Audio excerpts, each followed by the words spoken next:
story of the week for the Cleveland Browns. Not the game, if you ask a lot of us. It's Myles Garrett and what he said Friday with the media. We're just going to have a few chunks of it here and let you guys react. Let's hear from number 95 and get into this before we get into the game. First of all, I want to win. And I want the Browns to be able to put me and us in position to win. And I'm not trying to rebuild. I'm trying to win right now. And I want that to be apparent when the season's over and we have those discussions. I want them to be able to illuminate that for me, illustrate that for me, so that can be something that I can see in the near future. Because that's all we want to do.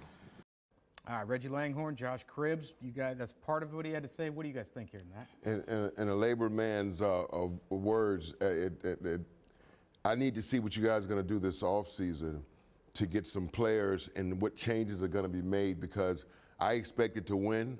We were just in the playoffs, and then we dropped to 3 losses.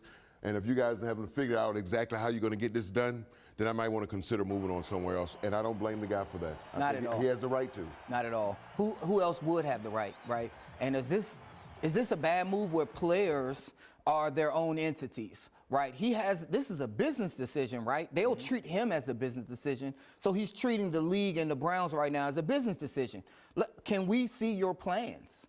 I mean, he's almost requiring a meeting with Andrew Berry and the staff to say, well, what is our plan? What is our outlook? Show me how it looks. And if the vision is clear, he's like, okay, that's the vision I want too. In all the years that they've been back, I don't recall a player, and probably not a player of his magnitude, that has pretty much put them in question. So he's talking to Coach Stefanski, Andrew Berry, Paul DeBattista, the Haslam family, and also all that are involved in picking the players and making decisions for this organization. So he's saying something has to change, and he hasn't seen anything that makes him feel good or comfortable. And to be honest with you, I don't know who they're going to get to play quarterback next year. Well, I mean, there's no one out there. That's what he was talking specifically about, the quarterback, and the phrasing here is interesting to me. Check this out. And we have to continue to take strides forward, not just as players, but from top down. So they have to show you that they have a sound plan going forward, that you want to know, like, what are we doing at quarterback and how are we going to get out there and contend again next season? Absolutely. As uncertain as it is from the outside looking in, it's uncertain for us as well. So whether DTR is the solution or someone else is, it's got to be drawn out. There's got to be a plan of action, and just got to know where things are going. He mentioned DTR. He did not say Watson, who is still under the big contract. What does that say, that he didn't mention number 4 at all? I don't think it's DTR is a quarterback right now. They've named him the starter. You're so nice. Yeah, well, I think he's right now, he gets to say the quiet parts, because me and Reggie wouldn't have this conversation in public. But he gets to say these quiet parts out loud. And if I'm Andrew Berry, if I'm Kevin Stefanski, or Haslam for that matter, this is not a tough problem.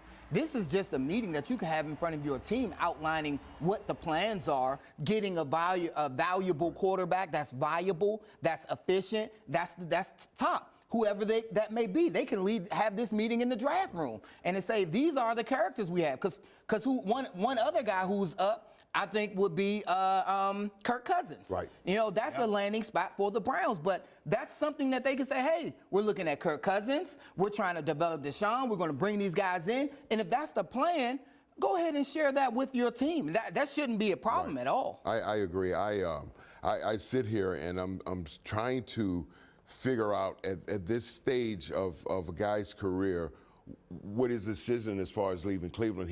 I mean, I'm so confused with what they're trying to do as a group. When you take a big swing like they took with Deshaun Watson, I mean, and everyone thought, all of us thought that he would be a guy that was going to walk in here and play like he played in Houston. Things were going to be straight, and we're going to keep moving forward, and it didn't work.